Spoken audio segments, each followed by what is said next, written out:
Just wanna go. Oh.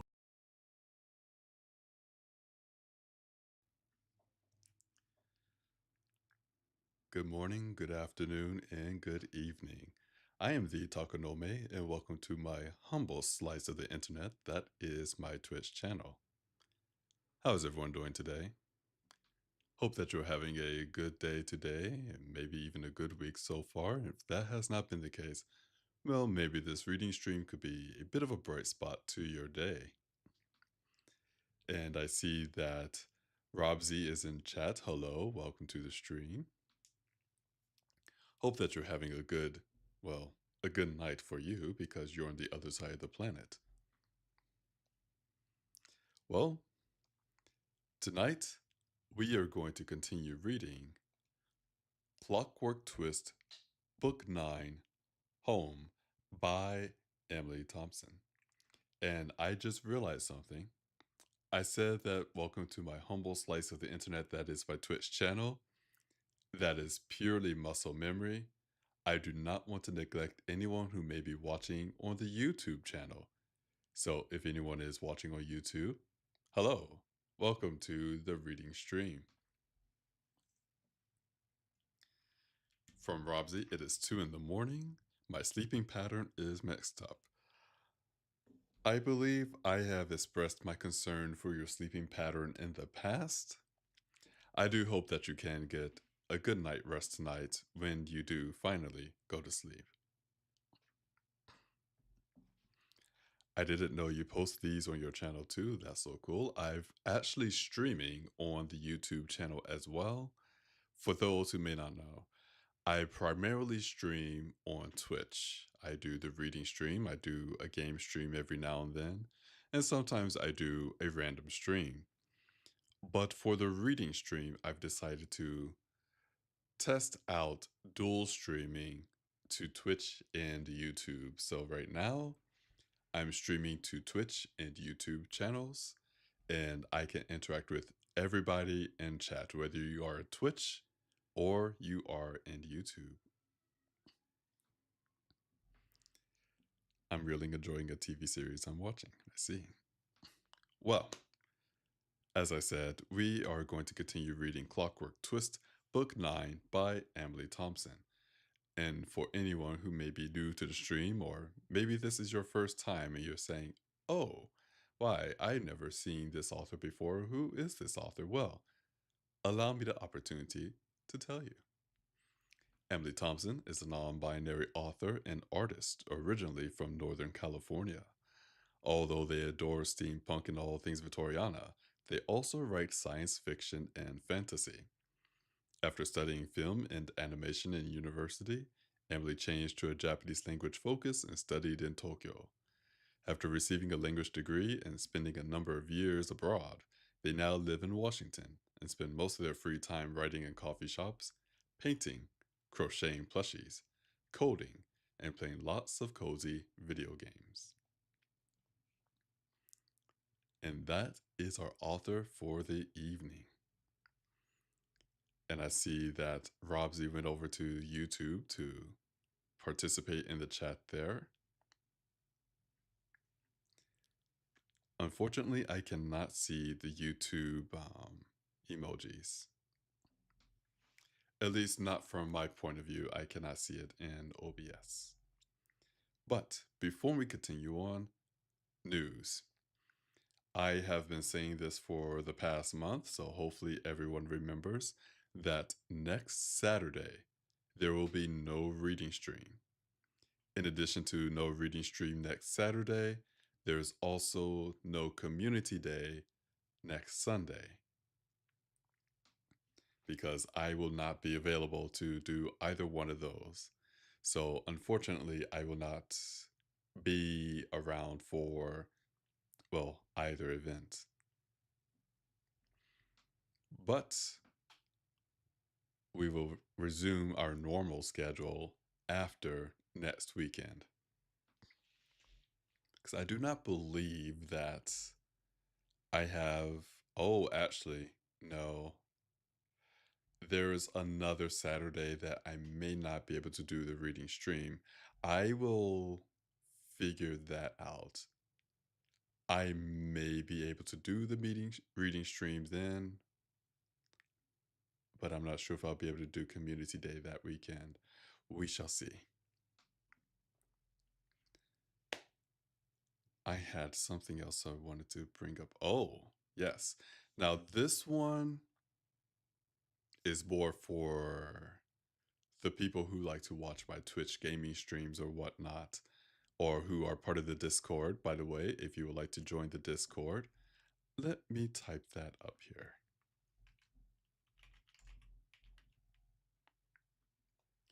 That's odd. Oh, okay, there it is. There's a delay in my typing.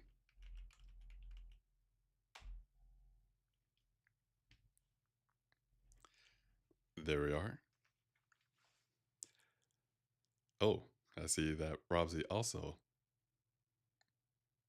did the command for Discord. So, there you are. If you would like to join the Discord where we schedule community day gaming and just talk about other things and so on and so forth, there is the link for you to join. I will say that we are a very friendly bunch, and sometimes some members may refer to me as their own father because of my demeanor, but I assure you that we are all very good people. And if there are no good people, or if there's someone who is not being generous or a good person on the Discord, believe me, they will be kicked out. Ace is an exception. He is our lovable menace. Let's see. But this is why I brought up the Discord and the community. Next month is a very special month. Next month is my birthday month. So I have been considering doing something special for my birthday. I see Ace is now in chat as well. That's because Ace is special. Anyway, next month is my birthday month, and I've been considering doing something special for that day. Maybe a special stream or something. I have not decided yet. It falls during the weekday, so I'm not sure if I'll be able to do a nice stream that day, but maybe over the weekend or something, I'll do something special. We shall see. And we are not banning Robsy. Robsy asks, which day is your birthday again? My birthday falls on the 24th. Fortunately, I do not use my birthday for any of my passcodes or secret numbers because I know better.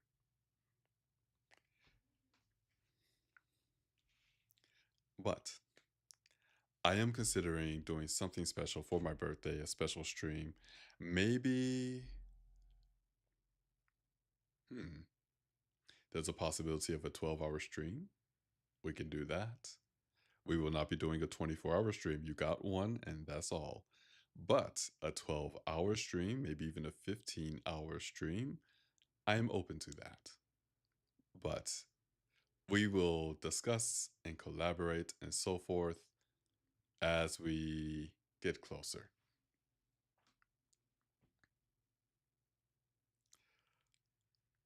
Robsy said, oh my God, you said never again. This is big. I'm fine with it. And happy, oh, Erudite, happy almost birthday. Thank you. But that is in the works. We'll figure it out as we get closer to March. Apologies, as we get closer to April. Any other news? Oh, and April 12th, that Saturday, I am not sure yet. I will see if we can have the reading stream then, but there's a chance that maybe we won't. Simply because I'll be out of town that day, most likely, and I could, in theory, Hmm. I could, in theory, bring the microphone and my spare laptop to do the reading stream from. I'll have to check all the settings for that, but it's possible. Go drink some water. Thank you, Robsy. Hope you enjoy your TV show. Mm. Outside of that, I believe that is all the news we have. I feel as if I'm forgetting something, though. I don't think we are. I have my tea that is still very hot, ready to go. I have a cup of water just in case. And with that, we can go ahead and begin again. This is Clockwork Twist, Book 9, Home by Emily Thompson. We are currently on page 132. And with that, let us begin.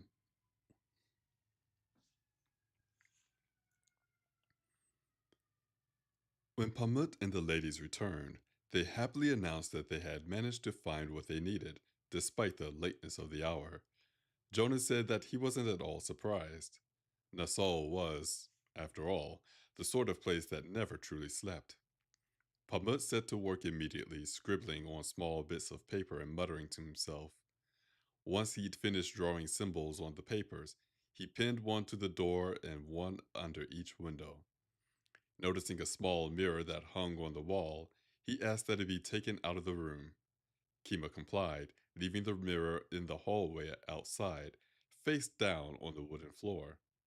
Pamut shut the door again once she come back into the room. He then took a small, compact, narrow bundle of dried sage leaves, lit one end of it, and then blew out the flame. The sage continued to smolder, producing a strongly scented smoke. Pamut walked around the edges of the room slowly, muttering to himself as he waved the smoke in the air.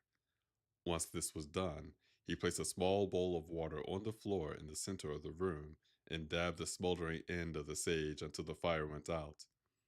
He untied the bundle, leaving the sage to float in the bowl, and asked the others not to touch it. All right, Pamut said, looking about the room. This room is now cleansed and sort of magically locked. Nothing magical can cross the threshold or hear or see across it either. So, we're good now? Jonas asked. Well, I still need to guard our dreams, Pamut said, producing a piece of white chalk.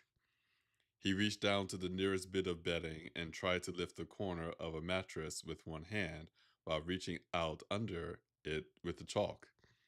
The position looked very difficult and awkward for him, and both Kima and Jonas moved to help him, holding the bedding out of his way. Pamut looked up at them in fright. I'm sorry, he gasped. Will you relax? Jonas asked, smiling at him. Just do what you need to do, mate. Pamut looked at Kima as well, seeming unnerved to not be in trouble. She looked back at him with unfettered patience. Pamut turned his attention back to his chalk with a steadying breath, beginning to draw a complex symbol underneath the mattress and muttering to himself softly. Twist watched the boy thoughtfully as he finished drawing the symbol and then tentatively moved on to the next bit of bedding.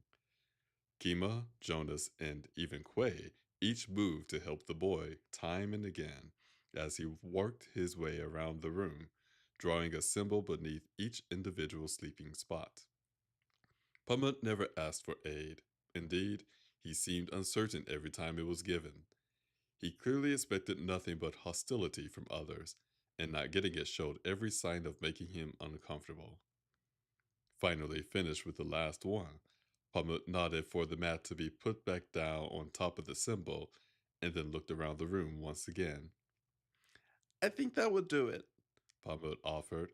The summer fae can't find us in here or in the dream world now. And remind me again, why it's the summer fairies we have to worry about now? Jonas said, already sitting down on a mat. You're the first one to even mention them, really. All anyone's talked about before is winter. Twist and Mira, feeling the length of the day themselves, also sat down on a mattress near to Jonas. Quay was laying back on one across the room, leaving Kima and Pamba to take the ones laying haphazardly in the middle of the room. Well, Pamba answered Jonas with a shrug as he sat on his mat. The Winter Fae hate fire. They wouldn't even use it as a weapon. And besides, he added, looking to Jonas, the Summer Fae have tried to kill you with fire before. What? Jonas asked, his voice growing colder. Twist felt a sudden tightness in the buzzing at his neck and saw Jonas's expression harden. Pamut was clearly startled by Jonas's reaction. His gaze dropped in obvious submission, but he spoke on. Winter couldn't find you more easily. Apologies. Winter could find you more easily, but both sides always knew that there had to be two of you. Summer only had one name, he said with a glance to Twist. When they lost him, they went looking for you, he said to Jonas. But they didn't know anything about you. All they knew for sure was when you were born. It took a while for them to find it took a while to find them all, but Summer tracked down every child who had been born that night and set fire to their homes in the middle of the night to kill them in their sleep, just like at the end. Across the room, Quay sat up. Twist's neck began to burn with fear, anger, and confusion, but Jonas had gone as still as stone. When did they do all of this? Jonas asked Pamut. Twist could only marvel at how level and smooth his voice sounded with the hurricane of emotions flooding through him. You said it took a while to find the children. Well, yes, Pamut said, his breathing coming quicker. Jonas clearly wasn't hiding his emotions as well enough from the boy. They, he faltered, fidgeting now with the fabric of his sleeves. His mother moved closer, sitting beside him. Twist saw nothing but fearful confusion on her face as she looked to Twist for a reason for the sudden tension in the room, but he couldn't imagine how to explain any of it to her. She looked back at Jonas, watching him as if he might attack. Please, Pamut, Jonas said, forcing his voice even deeper into calm. Just tell me. They kept trying to find Twist, Pamut went on bravely. I heard all about it from the Winter Fae. They were very angry with Summer. Apparently, Summer spent a lot of time on Twist at first, just because they actually knew who he was. But, of course, the charm on his watch was hiding him. Summer only gave up and started attacking the other half about 5 or 6 years after Jack Frost came to this world as a sight. Jonas's face dropped slowly into his hands, which started to visibly shake. Twist was so astonished by this revelation himself that, for a moment, he could only remain still and silent while the buzzing in his neck felt colder than ice. The fire that had taken the lives of Jonas's parents, the fire that had destroyed his world, the exact event that was the very reason Jonas feared his own sight, the image of his own parents' death that he had seen in their eyes and had been unable to stop, had suddenly been given a reason. It hadn't been an accident, but murder. It had been meant to kill Jonas. It had all happened because of him. No, Twist snapped suddenly as this wretched thought rose to the surface. He moved to his friend, placing his hands on the man's hunched shoulders. Jonas didn't move, but his emotions engulfed Twist in deep and searing pain. Twist held through, letting the pain pass to the edges of his mind. Damn it, Jonas, it wasn't your fault, Twist said with the greatest strength he could muster, although his voice felt hollow and distant in his own ears. It was. Jonah's voice was muffled by his hands and choked as well. It wasn't, Twist said sternly. You and I never asked for any of this. We were born to it. This is all happening to us, not because of us. Hell, it's not even about you or I. This is all happening because of some damn fairy who clung to two innocent children to save his own wretched life. It's his fault for surviving when he should have just died. Pummel gasped, clearly shocked by Twist's cold disregard for the boy's old master. Jonas's emotions slipped somewhat, not quite cooling or quieting down. It felt more to Twist like fatigue was winning out over Jonas's violent inner turmoil. You're a liar, Quay's voice snarled suddenly. Startled, Twist glanced up to find the man glowering at Pummel. That fire wasn't caused by bloody fairies. It was an accident. A terrible, terrible accident. Not some ridiculous fairy tale. He was advancing, clearly intending to accost the boy. Pummel's face paled in fright, but he braced for violence instead of trying to escape. Kima shot to her feet, standing between the pirate and her son. Calm down, she shouted at him, and don't call my son a liar. But he is a liar, Quay growled back. I was there. I know what happened to her. What? Jonas snapped. He was looking up at Quay now, his face ruddy and damp, but now awash with confusion as well. Twist shuddered to see a highly unnatural dark amber color that seemed barely above black in his eyes. What do you mean you were there? I didn't meet you until I was 17. Quay shuddered, taking a step back. His anger vanished in an instant, replaced with horror. I didn't mean anything, he muttered, glancing about as if looking for an escape. A dare! Jonas snapped, his tone so sharp and forceful that Twist jerked back from him. Quay closed his eyes and seemed to take a moment to calm himself before responding. Twist now noticed that Quay was breathing heavily, his hands clenched into fists. Once again, he suddenly looked far older than he truly was. He took one deep breath and his fist relaxed as he let it out. I knew your mother, he said, his voice suddenly soft and meek, his eyes still closed. How? Jonas asked, watching Quay intently. I never even knew you existed until a decade after her death. We grew up together, Quay said, sounding very tired. He looked at Jonas, but Jonas glanced away before their eyes met. My father joined her family's crew when I was just an infant. She and I were as close as brother and sister. No, no, no, Jonas said, shaking his head. I would have heard of you if it was true. She would have talked about you. It was your father who drove us apart, Quay said, his tone suddenly turning bitter. Once he and Howell showed up, a couple of pompous dandies pretending at piracy, everything changed. She never gave me the time of day after your damned father turned her head. He took the best pirate I ever known and brought her a damned house. A house! He got her into the theater, got her to sing for money like a bloody job. A laladelele. Working like some townie. He spat, before closing his eyes again to collect himself. Jonas flinched, clearly recognizing his mother's name and shocked to hear Quay say it.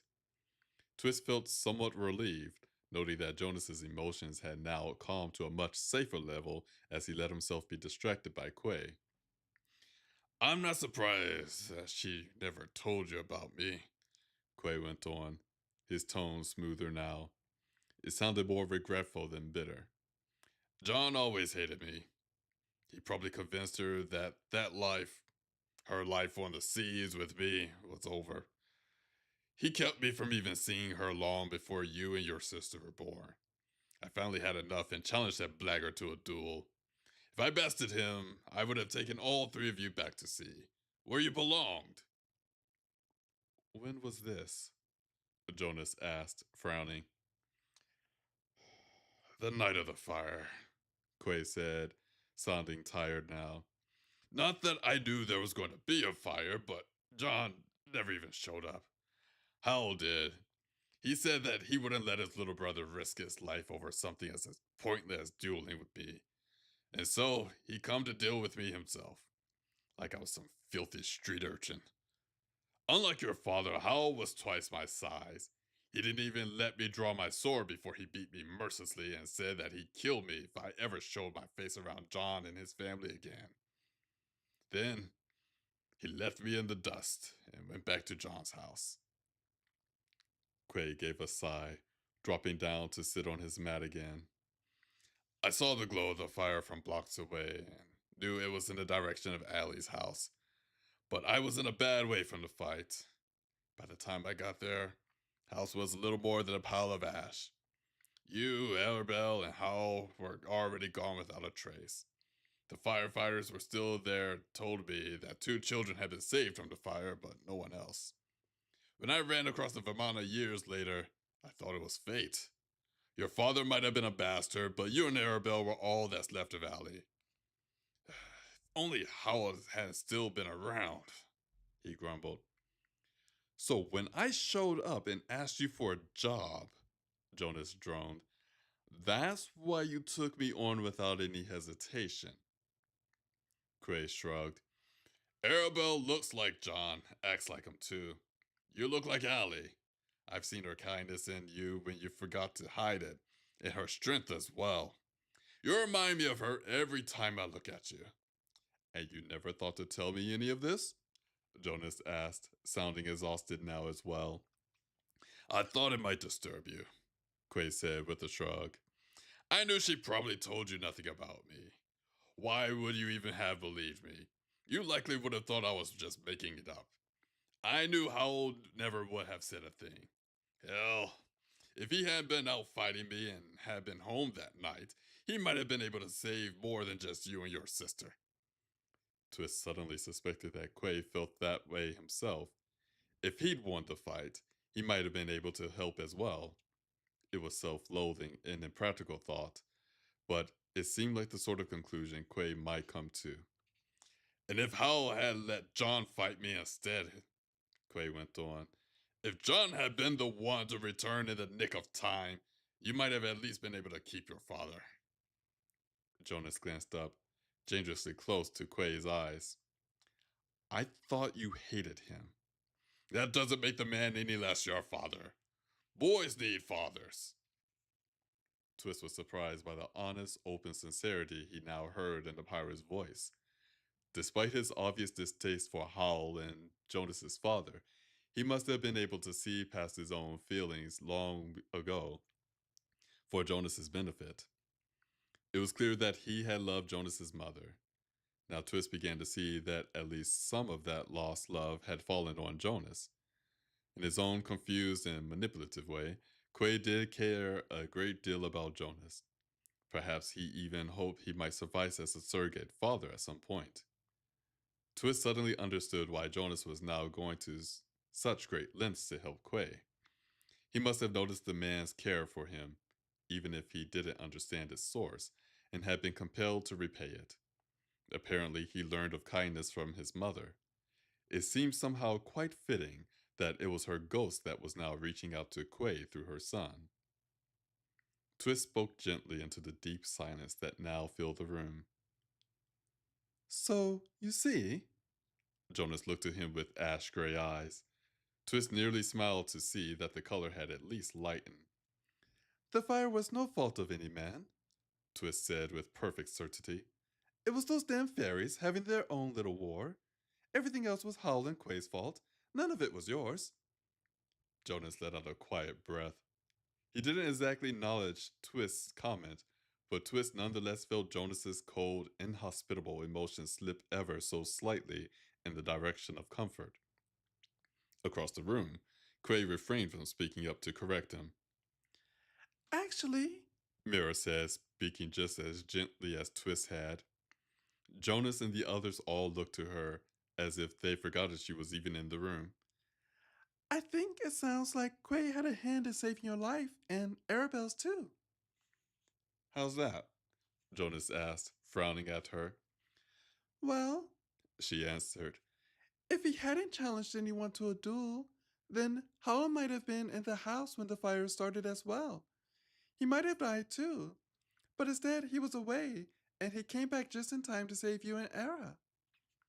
Cray shrugged, his expression dismal. Still, John should have come to fight me himself. Jonas gave a sigh that sounded heavy and lifeless, as if deciding the conversation was finished. He silently lay on his back on his mat, one arm slung over his eyes. No one pressed him nor said anything more to him at all. Twist felt his friend's now dull, aching pain wash through the buzzing at his own neck like the waves of a stormy sea, but he could only think of one way to lessen it. Jonas could feel Twist's emotions just as clearly as Twist could feel his, and so Twist did his very best to keep his own heart calm, steady, and unburdened. The others let silence fall among them as they all quietly found their own rest. After Twist had removed his jacket and boots, Mira laid herself down at his side, curled comfortably up against him with her clockwork head resting on his chest. Twist listened to the silence in the room and the concerned but quiet emotions that moved through Mira like smoke. The scent of burnt sage hung on the air, but not unpleasantly so. The airship bobbed gently on the night air, holding them all effortlessly aloft. Without rigging or running engines, the ship felt oddly silent. Soon, Twist heard some of the others begin to breathe more deeply as they slipped into sleep. Jonas, however, remained awake for a long while. Twist felt the buzzing at his neck continue to smolder with the other man's confused emotions. More than once, Twist thought to move closer to say something of comfort, anything to aid his tormented friend, but doing so would wake Mira and likely draw attention that Jonas wouldn't want. Instead, Twist closed his own eyes and redoubled his efforts to calm himself as deeply as he could. He could only hope that his own calm might seep into Jonas's spirit and lighten his thoughts.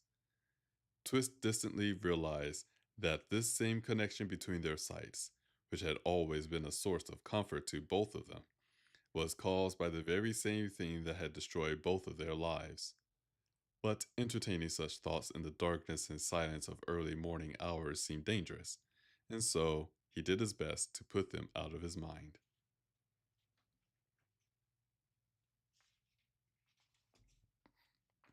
Here we're going to take a chapter break. Ooh, that was a chapter.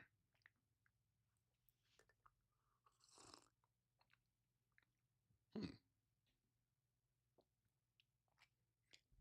Believe it or not, tonight I'm trying a brand new tea. I will talk more about this tea later in the stream, but I'm not too sure how to describe it just yet.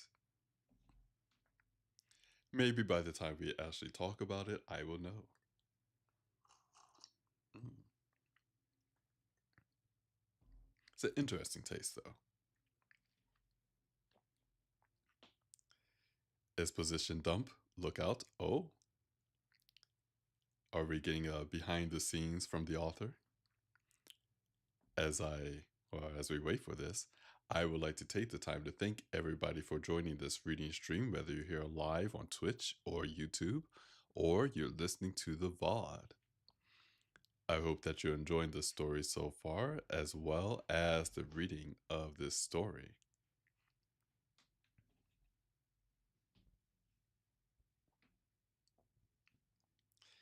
And tonight I've learned that I cannot do a voice like Quay's long term. I can already feel it a little bit in the back of my throat, but we are still doing fine. The voice, and I say this every stream, the voice that we have to watch out for is Mira's voice, because that is my weakest voice, believe it or not. Mm.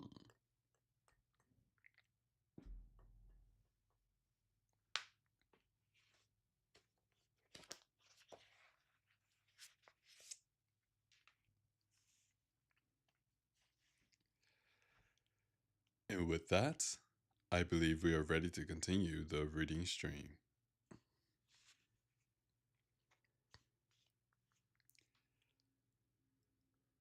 That night, there was no fire.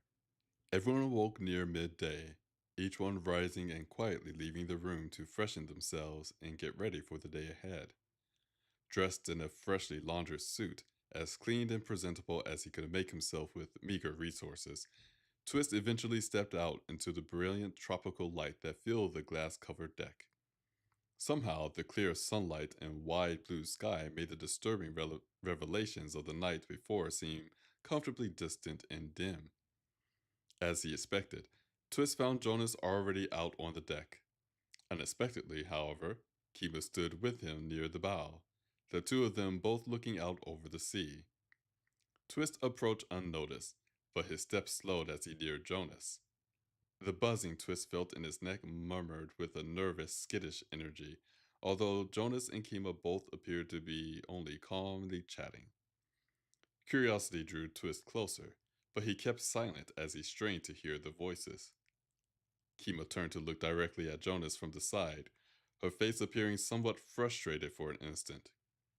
Then she seemed to calm herself with a sigh. Whatever Jonas had said was left in silence between them as he remained still, looking out over the sea. Kima took his hand, drawing his eyes toward her face. She didn't even lift her eyes, but instead looked at his hand in hers.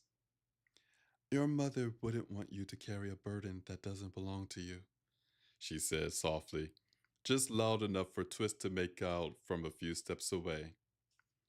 No mother would. I'm sure she would only want you to. Apologies.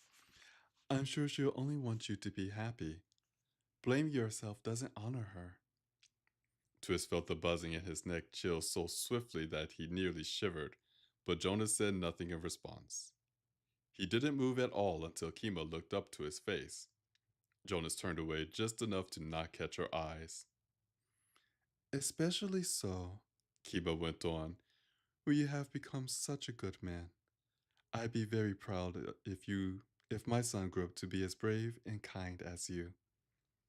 Shock warmed mm, Shock warmed over the buzz in Twist's neck like sunrise over a frozen world, making every shard of ice sparkle with danger. Jonas was breathing heavier now, still not looking at Kima. Twist could feel the enormous struggle it took for him to remain in place. Every inch of him wanted to run, to be anywhere else. As Kima seemed to grow confused by his silence, Jonas turned suddenly around, taking his hand back from her as he did. Twist, he said with a tight smile and a nervous voice that sounded alien to him. Good morning. No fires last night. That was nice, wasn't it? Kima seemed disappointed but resigned to not getting a response to what she said. Jonas, meanwhile, was staring at Twist with intent, yellow green eyes, pleading for him to stay. He was desperate for any escape. Yes, Twist replied as naturally as he could manage. It's always nice to not wake up on fire. Good morning, Kima, he offered as an unspoken apology. Good morning, Twist, she said, her smile seemingly to imply that she accepted his sentiment. She glanced at Jonas again. I'm going to check on that Pumut is awake. A good idea, Jonas said with a nod. Can't let him pick up bad habits like sleeping in too late. Kima lingered for another instant, as if waiting for something else from him, something more to the point of what they had previously been discussing. When he remained silent and still, she turned and walked away, back towards the cabins, and left Twist and Jonas alone near the bow. Twist looked at Jonas questioningly, still feeling the other man's emotions wave and reel like a sea under storm. The instant Kima was gone, Jonas covered his face with his hands and leaned back against the wooden rail at the base of the glass canopy. His emotions steadied somewhat as he took a few shaky breaths. It was only then that Twist managed to guess at what had happened. Jonas and Kima had clearly been speaking about Jonas's childhood fire, specifically about Jonas's guilt over it. But that meant that Jonas must have told her about the vision he had of his parents' death days before the fire. To Twist's knowledge, that vision was Jonas's most sacred and closely guarded secret. Twist could still remember the devastating effort it had taken for Jonas to speak of it to Twist. And yet, Kima must have known about it to say what she had. Did you just tell Kima about your first death vision? Twist asked, his tone sharper and more worried than he had intended. Jonas's hand dropped from his face to reveal an alarmed expression with very pale, nearly white green eyes. Holy hell, Twist. Can we not give it a damn title? I didn't tell her about it, Twist pressed. No one else on board knows. Hell, I thought that no one else in the world knew but me. Did you honestly just tell her? Jonas put his hands on the railing beside him and leant against it, as if he needed the extra support. His gaze drifted downward. He nodded ever so subtly. Just slipped out. He shook his head as if to clear it. She already knew everything else anyway. Can we not talk about this anymore? The nervous energy Twist felt in the buzzing at his neck remained dangerously taut. Jonas's emotions seemed to be barely under control as it was. Pressing him now wouldn't help anything. Twist swallowed his confusion as best he could, trying to bury his own curiosity and concern. Aside from going away, is there anything I could do to help? Jonas closed his eyes and gave a sigh. He then looked at Twist warily, but his gaze took on a bit more green as his sight met Twist's eyes. You don't have to go away if you don't want to. And thank you for not leaving before. Twist smiled, feeling his friend's emotions smooth a bit more. Right then, Twist said with a serious nod. He then looked up to the clear blue sky, thinking of the first distraction he could to lead his friend away from his uncomfortable mental space. Any planets out today? Well, let's see, Jonas said, sounding more like himself as he looked up to the sky. Oh, Neptune is out, Jonas answered, pointing just to the left of the sun. I like Neptune. It's a great color. It looks like a huge sapphire, if I remember correctly, Twist said. You know, it rather does, Jonas said, his smile seeming less fake. Jonas then began to talk about the planet's moons, mentioning that they were actually difficult for him to see from this vantage point. Twist guessed that he was referring to the fact that Neptune was currently on the far side of the solar system, with the sun standing between them, but he still asked Jonas to clarify. Jonas happily complied, explaining exactly what Twist had guessed, and Twist felt the buzzing in his neck warm back toward normal. It proved to be very easy to keep Jonas talking about the astronomy, and as his focus moved among the planets and stars, Twist felt the tension in him lift slowly. By the time the others joined them on deck, Jonas's voice sounded completely normal and he seemed at ease. Since there was no food on board, beyond the lone ancient carrot in the kitchen, it was decided that they should all go out to find breakfast before beginning to resupply. To Twist's great relief, no one mentioned anything about the revelations of the night before, and Kima seemed to have forgotten the morning's conversations as well. Twist did notice, however, that Kima seemed more focused on Jonas's words and actions throughout breakfast than she usually did, and that her words to Jonas were nothing but calm and not at all antagonistic, not even playfully so. He could only imagine how confusing Jonas's reactions might seem to her, but so long as she was content to not ask, Twist would happily let her wonder in silence. Quay, meanwhile, was quiet and thoughtful throughout the meal. His usual boldness had vanished completely. Jonas said nothing to him, and Quay made no attempt to speak at all. Muir was eventually the first to try to draw the pirate out of his dark little world with pleasantries and light, casual conversations. It took a bit of doing, but sooner or later, even Quay was powerless to defend himself from her infectious, charming nature. By the time the meal was done, everyone seemed at least outwardly at ease once again.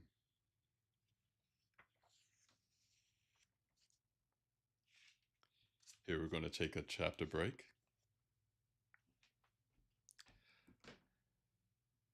I will say, this reading stream, I'm a little surprised by this, but my feet currently hurt, and I would love to sit down, but it's the reading stream, so quite can't sit down just yet.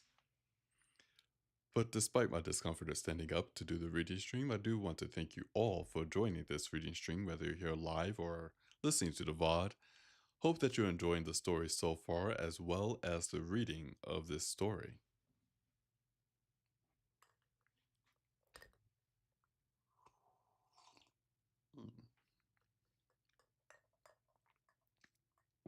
Tonight, I mentioned that I will talk about the tea that I'm drinking right now. It is an interesting blend. So, this tea I've never had before is called Village Witch. In the ingredients, green tea, roasted dandelion roots, black peppercorn, rosemary, and Szechuan peppercorn. I can certainly taste the peppercorn in this tea, and I can taste the green tea. Now, I'm not too sure what roasted dandelion roots taste like. Oh, I can taste the rosemary. I think the rosemary is pretty strong actually compared to the other flavors. It's it's not strong in that the rosemary overpowers everything. It's just a very prominent taste in the tea. Hmm.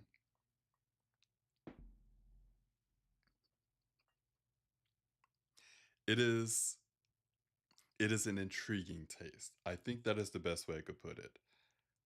It's not necessarily a taste that I I suppose it's not a taste that I crave like the Fairy Queen or Nancy's Web or even the Clockmaker, but it has its own distinct flavor and taste, of course, that makes it enjoyable. But I suppose for myself, it's not necessarily my go to cup of tea. But I will say Village Witch, not a bad tea. And you may be asking yourself, why Taka? Normally, I don't hear you talk about teas in such a manner, but I'm now intrigued. Where, oh, where on God's green earth can I find this tea? Well, my friends, my lovely listeners and viewers, allow me to tell you about this tea shop in Seattle, Washington called Friday Afternoon. That's right, it's time for our non sponsored sponsor. I'm pretty sure this is a sponsor, but who knows? It's not sponsorship. Friday Afternoon. Now, this tea shop in Seattle, Washington has a variety of teas I'm pretty sure will tickle your taste bud.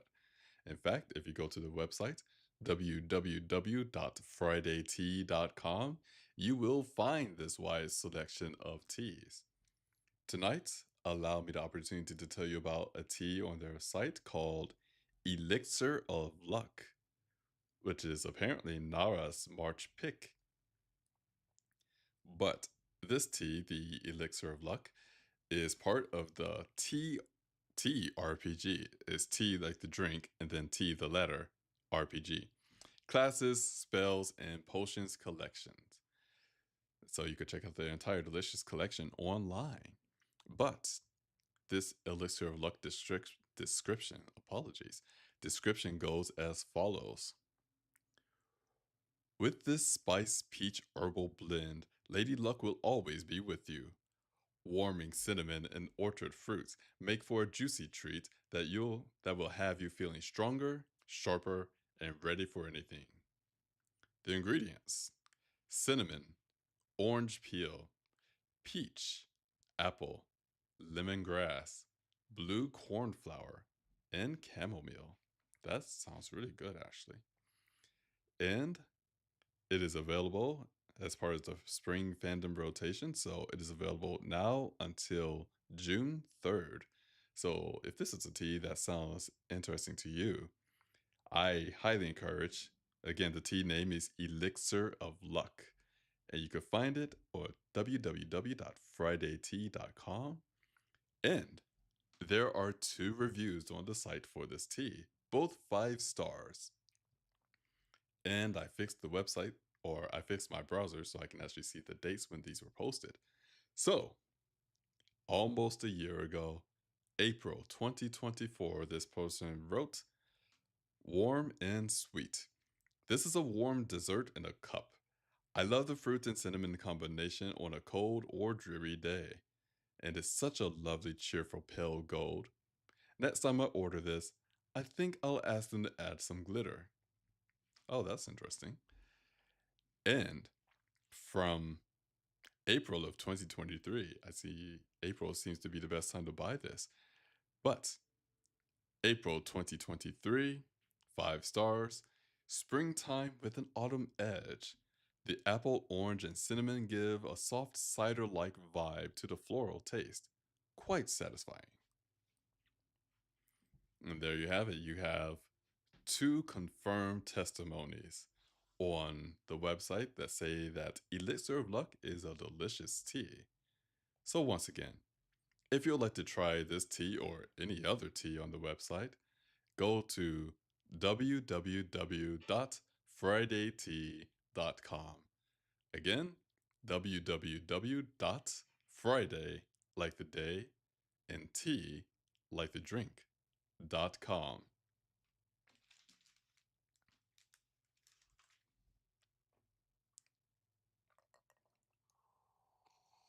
Mm, that's still good. Oh, and I forgot to mention again, Friday afternoon does not sponsor this stream. They do not bribe me to do this.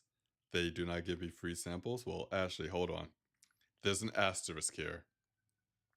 There's an asterisk. Village Witch that I'm drinking tonight is actually a sample tea packet that I got. Now, I would like to also clarify that I did not get the sample packet because they've heard about the reading stream and decided, oh, the Takonome is a wonderful person. We should just give him tea. They did not do that. Instead, what happened was it happened to be a sample package that I got when I ordered my latest batch of teas. So, for I suppose if there's a more incentive to go to Friday afternoon, when you order teas from them, sometimes they add a sample, a taste, if you will, of a blend that maybe you would not have known about or that you would not have ordered, just so you can give it a try. And I do have a couple of those, but unfortunately, 2 or 3 of them have cacao in them, and I'm not a big cacao person personally. Mm. But a spicy tea or a fruity tea, those are certainly some of my favorites. But again, website www.fridaytea.com. The shop is Friday afternoon, the tea shop in Seattle, Washington. And again, I am not bribed or there's definitely no guns in my room pointing at my head saying that I should say these things. I just enjoy their teas.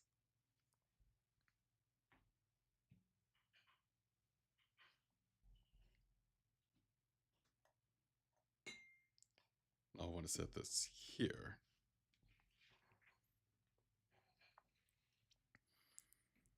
Before we go into the next chapter, once again, I do want to thank you all for the support that you give this, well, that not only do you give the Twitch channel, but also the YouTube channel. Again, this as streaming for me is more of a hobby, slowly becoming an art. But I do appreciate that you are supporting this hobby of mine, and I hope that you are enjoying the stream as well.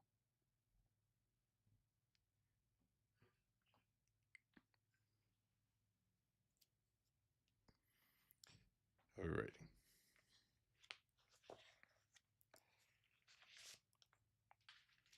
Let's see if I have the energy for another chapter. Well, I certainly have energy for another chapter. I'm hoping I have energy for at least 2 more chapters tonight, maybe even 3. But I will say this, my feet are, they're complaining. But nevertheless, we will soldier on. So here we go. Back to the story. Let us begin. After breakfast, they set out in search of provisions. Since they now knew they could sleep under Pamuk's protective magic without the fear of being burnt alive, they kept to the plan to vanish into the wind. So long as their airship was protected, they could remain safe on their way to find Arabelle. And so they spent the day making their new airship ready for the journey north. As afternoon began to deepen the color of the sky, Twist stood on the airship's deck and made careful note of the supplies that a near constant stream of delivery boys brought up the rope ladder in turns. The engine's fuel tank were full to capacity, with an extra barrel, with an extra barrel each of oil and fuel standing by just in case.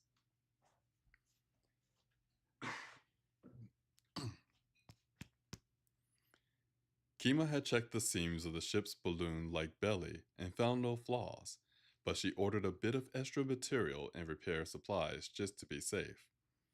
Mira had stocked the pantry to bursting, with Quay's aid in picking the most useful items.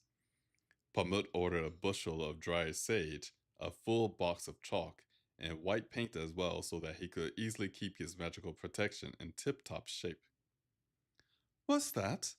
Twist asked as the boy brought a particularly heavy-looking crate on board. "1 case of rum, sir," the boy said, handing Twist a receipt. Twist examined the receipt, not recognizing the name of either the rum brand nor the name of the seller. The boy opened the crate to show him that it was properly filled. Twist laughed, recognizing the white bottles inside. He seen Jonas lovingly proclaim another bottle exactly like these as his favorite rum. Naturally, with Mira's purse to make the price no barrier at all, he'd gone for a case instead of just a single bottle. "Thank you, lad," Twist said to the delivery boy, sending him on his way with an extra silver coin, from the small amount of money Twist still had from previous adventures, for his troubles. The boy smiled at the extra coin and tipped his cap before scampering back down the rope ladder. The last items to be brought on board were a few bits of lightweight and simple furniture that were sorely needed in the nearly empty crew cabins. Mira returned to the ship as the last items began to arrive, now that all of the purchases had been made. She and Kima both jumped in to direct the deliveries of furniture into the proper cabins, while Pamut stood beside Twist, simply watching the busy activity. Quay and Jonas both arrived soon after as well, checking with Twist that everything had been delivered. "I believe you ordered this," Twist said with a nod to the crate of rum that sat to one side with a few other crates. "Oh, yes," Jonas said, retrieving one bottle to admire it. "Lovely." "Is that what I think it is?" Quay asked, astonished. "Yes, it is," Jonas said, replacing the bottle in the crate. "And you're not going to get yourself blind drunk on this. This rum is for savoring, not chugging." "Well, I should say not," Quay agreed. "Last time I checked, it was 20 pounds a bottle. But you got yourself a whole case there." "Beer was loaded," Jonas said with a grin. "Why not get a whole case?" Quay shook his head, looking about the ship. Mira's purse had paid not only for a brand new and very pretty experimental airship, but for every single provision and supply as well. Twist could see the greed in the pirate's eyes, but did his best not to let it bother him. "Sir?" another delivery boy asked, approaching Twist with the crate. "Yes, what is it?" Twist asked, thumbing through the few receipts that hadn't been filled yet. "Orange poke and Darjeeling, sir," the boy said. "Half a crate of each." "Lovely," Twist exclaimed in delighted surprise. "Oh, here's the receipt. I didn't realize we've ordered tea. Yes, my list says half a crate of each. Thank you." The boy scampered off like the rest, leaving Twist to check that everything had indeed arrived. "You two are getting spoiled, are you?" Quay said with a chuckle. "The best rum and two of the fussiest teas. Only the finest for you, eh?" "I seem to remember," Jonas said to Quay, "a certain pirate captain once telling me to never settle for second best when the very best can be stolen just as easily." Quay smiled warmly back at him, appearing quite pleased. "He sounds like a wise man." Jonas chuckled, shaking his head. Twist was happy to see such an amiable atmosphere between the two of them. Perhaps they could be friendly after all. Perhaps Quay wasn't going to prove to be such as much trouble on their journey as Twist had originally expected. Quay paused, his smile falling. John, he began hesitantly, I just wanted to say about last night. It's fine, Jonas said, shaking his head. His mirth fell away as well, but the buzzing at Twist's neck only dimmed instead of approaching anything dangerous. Weren't at your place, I don't think I'd tell me either. Quay nodded. So, you're not disturbed that I knew your parents? Oh, I didn't say that, Jonas said, his grin thin but holding strong for the moment. Bastard, Quay spat, somehow admiringly. All I'm saying is that I'm happy to move on if you are. Sounds good, Quay agreed with a nod. It seems that the past isn't a pleasant place for either of us to dwell. Jonas agreed with a shake of his head, but said nothing else on the subject.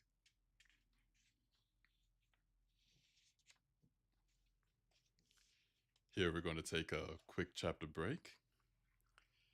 Ladybug, if you're still here, welcome to the stream. How are you doing? I see that. Oh, wait, actually, my phone is about to die. Sorry, I meant to say hello earlier. No worries, Ladybug. You know, I believe I don't say this enough, but to everyone who is listening, whether in chat or whether live or on the VOD, once again, I do want to thank you all for the support that you give this channel, whether you are listening live or to the VOD, if you're lurking in the background just letting it play, or if you tell your friends and family, say, hey, check out this guy who reads books on Twitch. If you subscribe or you follow or you give bits or anything like that, honestly, any support that this channel receives, whether small or big, I do appreciate it. So once again, thank you all for joining. And I feel as if I have something stuck in my throat. One moment.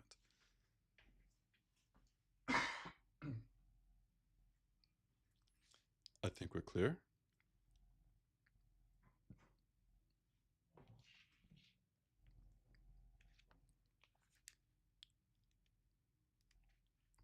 And I believe... No, we could certainly do one more chapter tonight.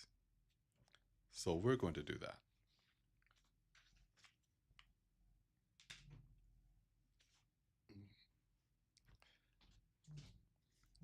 Very well.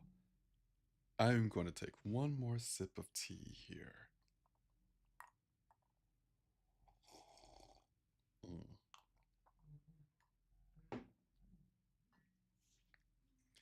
I am certainly going to rest well after this stream.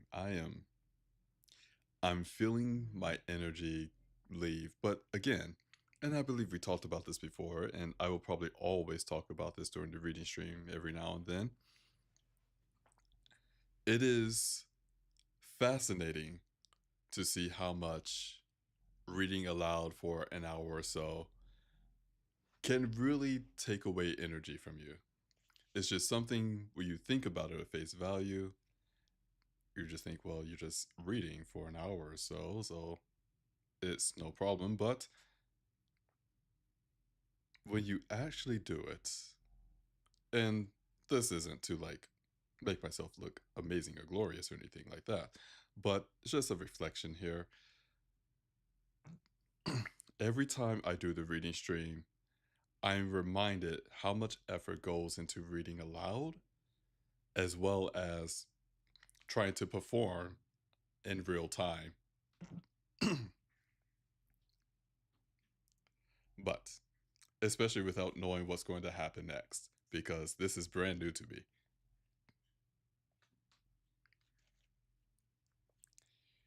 From the author Rudite, reading workouts are the new thing?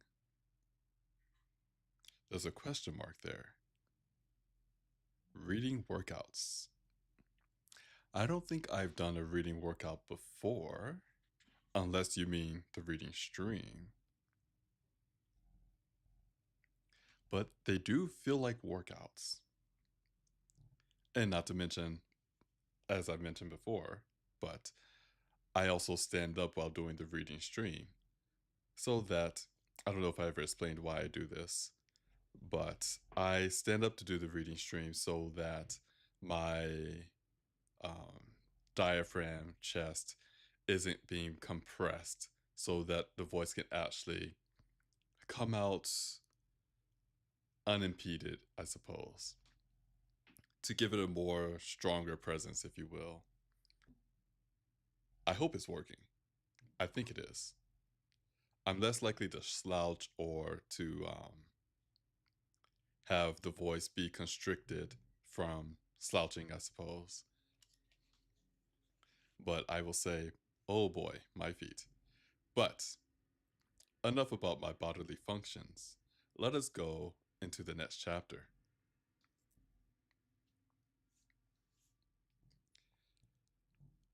With the airship fully stocked and the sun hanging an hour above the horizon, it was finally time to set off. They untied the mooring line, leaving the airship to float relatively still over the palm grove. Kima joined Twist in the engine room under the deck of the ship to help him with the air pressure of the balloon. While Twist's sight helped him with engines and machines, the balloon was more of a struggle for his understanding. Twist lit the furnaces and opened the airflow to let the heat seep into the compression chambers, while Kima examined the gauges connected to the balloons around them. She advised Twist to heat the air in the balloon once again, as the temperature had fallen to what she considered dangerous levels. Twist had noticed the airship beginning to sink somewhat toward the ground, but assumed it was because of the added weight of the supplies. He found a control that fed the heated furnace air into the balloon as well into the compression chambers, and waited while Kima watched the gauges. Which one was that? She asked him, looking over the abundant controls around them in the glass and metal square room. Twist explained the controls for the air balloon, pressure, and heat to her as best he could, having little terminology to draw from. Kima seemed to understand him well enough and, to his surprise, took over the controls entirely herself. Twist busied himself in the meantime with making sure that the engines were running correctly and that all of the fuel and oil levels were as they needed to be. He also noticed, while poking about with his sight, that nearly every control in this chamber was mirrored in the lower level of the bridge. When he mentioned this to Kima, she suggested he head to the other control area while she remained here. Twist agreed, taking a moment to point out that the talking tubes to her left before he left. She smiled and nodded, affirming that she would use them to call him back if she needed any help. As Twist walked toward the bridge, he began to wonder if Kima wasn't actually trying to get rid of him. Why she would, he couldn't imagine. She'd spoken in a friendly enough way as well. Perhaps she simply preferred to work alone. Mira and Pamut said hello to him as he passed them on the deck and asked how soon they would set off. Twist told them he was only waiting for everything to heat up. They seemed excited, both smiling brightly to each other. Everything all right? Jonas asked as Twist entered the upper level of the bridge. Jonas was sitting perched on the edge of an empty bit of counter, toying idly with a sextant. Quay stood near him, leaning against the wall. Yes, Twist said with a nod. I can control the engines from down here, he added, heading down the spiral staircase to the lower level. The late afternoon sun spilled into the control room, gilding every control and gauge. Pressing his hands to the face of a convenient gauge, Twist's sight flew into the engines just as easily as it had from the engine room. The thermometer that allowed the engines to function had flipped while he had been walking, even with only half of the hot air feeding into it. Twist, one of the speaking tubes asked in Kima's voice. Yes, Kima, Twist answered. The balloon is full enough and hot now, she replied. I shut the valve. This gauge says we're higher now. Thank you, Twist said back. He checked his own gauges and peered out the window to confirm that they had, indeed, risen in the air a good 50 feet. Yes, we're higher now. I think we're ready to go. You might want to go up on deck. Me and Promoter are already there. Kima acknowledged this and then fell silent. Twist moved to stand just below the spiral stair. We're ready to go, he called up to Jonas. Fantastic, Jonas called back. Can you give me a nice slowish speed to start? I'll do my best, Twist called back, looking to the controls again. He made the adjustments he needed to, and then found the lever that controlled the ship's speed before he touched the valve that would begin to introduce the fuel. He set the speed lever to its lowest setting, letting in a tiny bit of fuel, and then ignited it with the flick of a switch. The airship moved suddenly under his feet, lurching forward like an eager fowl hungry to race. Twist heard startled sounds from the men above, but his attention was fully bent on the engines. Pure, raw, explosive power belched out through the turbines until they sped up to an unimaginable speed. Twist sensed a whisper of air trailing gently over the skin of the ship as it began to move smoothly forward now. He also felt a sudden thrill of anticipation fly through the machine, pleading with him to push the lever in his hand to full. This airship wanted to fly. Hey, Twist, Jonas called down to him.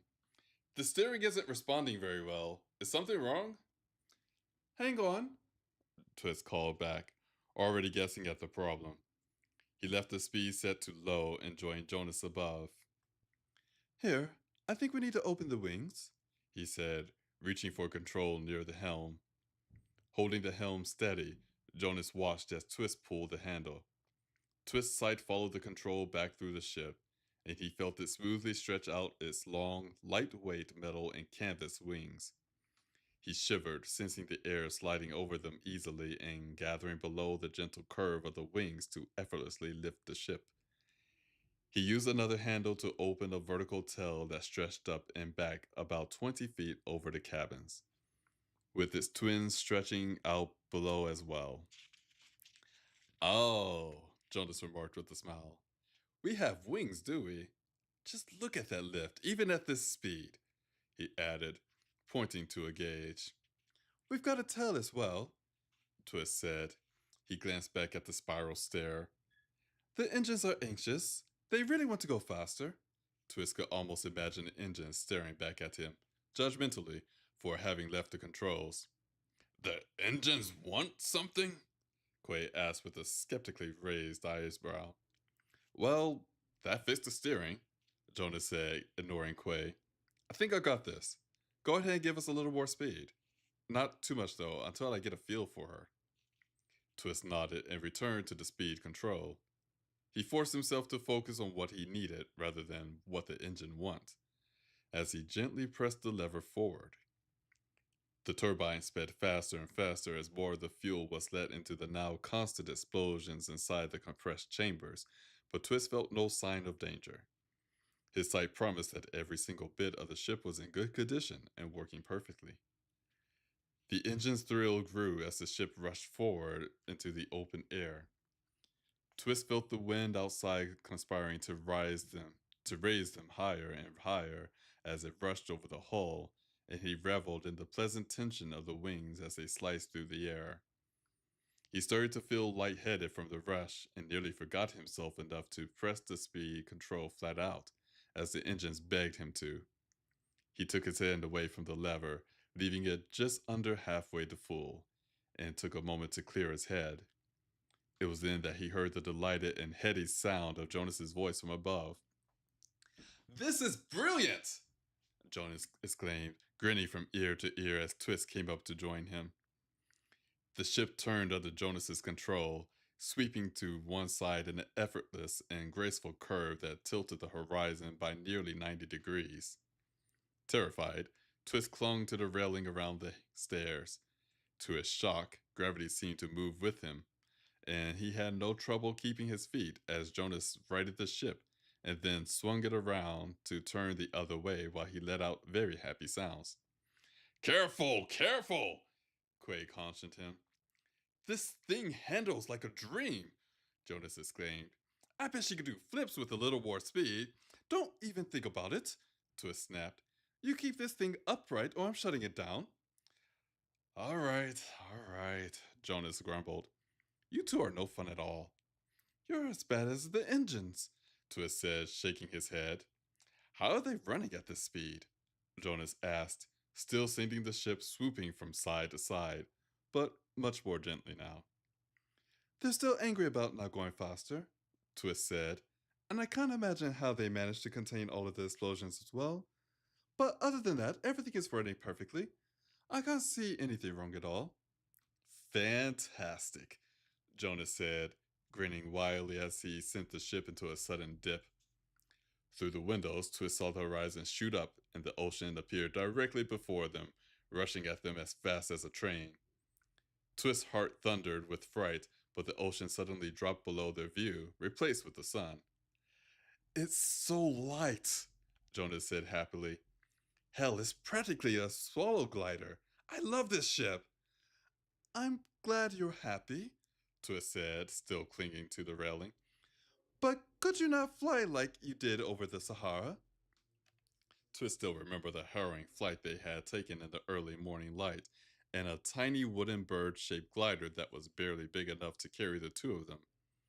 During the flight out of Suez, chasing after underground ciphers deep in the desert, Twist had enjoyed the wild and reckless flight because he let Jonas's joy overwhelm his sight. The moment the contact had been broken, when they were safely on the ground once again, Twist had nearly blacked out with terror. Jonas had told him at the time that he was particularly good pilot, owing to the fact that his sight showed him the shape of the wind. Jonas now seemed innately capable at the helm of the ship as well. I know you're good with swallow gliders, Quay said to Jonas with a cautioning tone, but this is a much bigger ship with engines of its own. Don't go getting cocky so soon. I bet Mira enjoyed the ride, Jonas grumbled. Mira knows how to enjoy herself. Out of pure curiosity, Twist opened the bridge door and peered out on deck. He found Mira outside, giggling as she pranced about with her arms outstretched, moving into each of Jonas's turns as gracefully as a willow. Palmut and Kima, however, were clinging to the thin railing-like edge that surrounded the deck, where the glass met the wood. They both looked horrified. Mira called to them in a bright, ringing voice to join her as she danced into each and every turn. Yes, she's having a brilliant time, Twist said, closing the door again. Good girl, Jonas said with a smirk. Seriously, though, I really think I could pull a flip if you give me some more power. No, Twist said flatly. Jonas cursed under his breath. How about you just point us north? Quay asked. Yes, Captain Practical, Jonas said with a sigh. He brought the ship into a soft banking turn that placed the sun on its left side, and then he held the ship steady for a moment on its new course. Now that the horizon was finally standing still, Twist could get a better sense of the speed at which they were actually traveling. The sea below them had gone gold under the enormous sun on the western horizon and flew by below them so quickly that it was nothing but a blur to Twist, even from 100 feet up. Trying to guess at the speed, Twist recalled the brand new train design of the Orient Express, which he had taken from Constantinople to Paris. It had used powerful magnets to reduce friction along with employing a set of high-powered engines at either end of the train. He'd been told that the train could reach speeds of nearly 200 miles per hour. Watching through the bridge windows, Twist could only guess that they might be traveling at nearly 100 miles per hour right now. How fast are we going? Twist asked Jonas.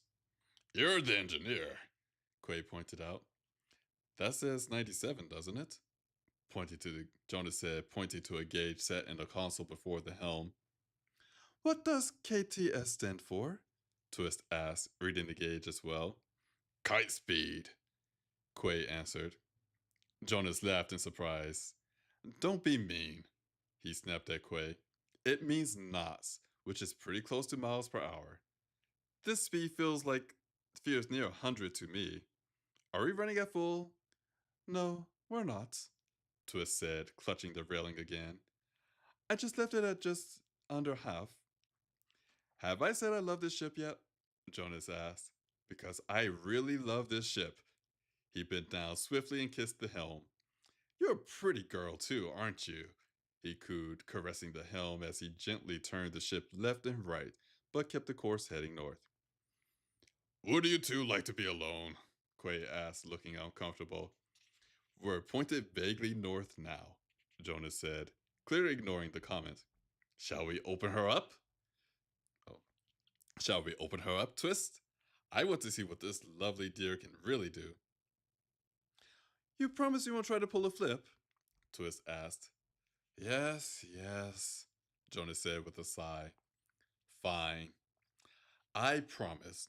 Just ease her up to full speed. His heart pounding and his nerves tight, Twist went back to the speed control.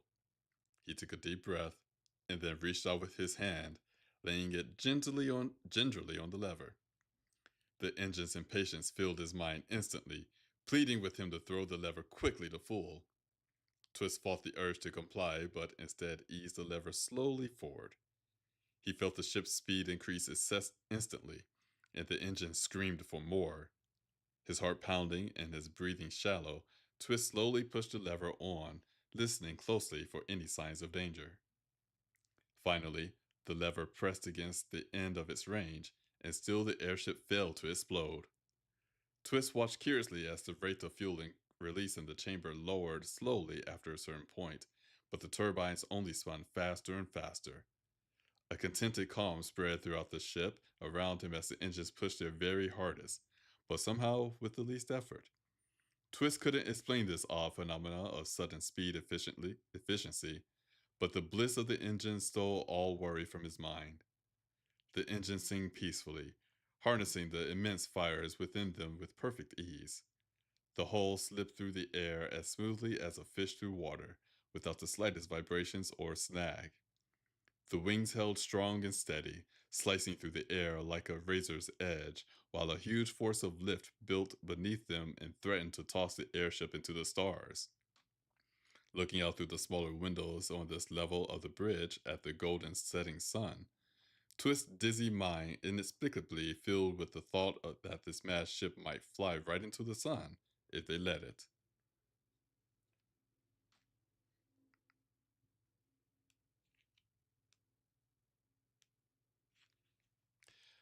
With that, I believe this would be a good point to end the reading stream. I see that Robsy has taken off already. If Robsy somehow is still listening, hope you have a good evening. And yes, I'll see you tomorrow for Community Day. But for everyone else who may be listening here right now, thank you for joining this reading stream. I hope that you enjoyed the story as well as the reading of the story. And again, I do want to thank you from the bottom of my heart of the support that you give this channel on Twitch and on YouTube. Next Saturday, there is no reading stream, for I will not be available to do a reading stream, as well as next Sunday, there is no community day. There is community day tomorrow, but we're going to start around 5 p.m. Eastern time, and that is exclusively on the Discord. Monday, I believe Monday will be a streaming day, assuming all goes well. But I believe that is all for now. So, again, everyone, thank you for joining this reading stream. I hope that you have a wonderful evening, a wonderful weekend and week. And until next time, take care and bye bye.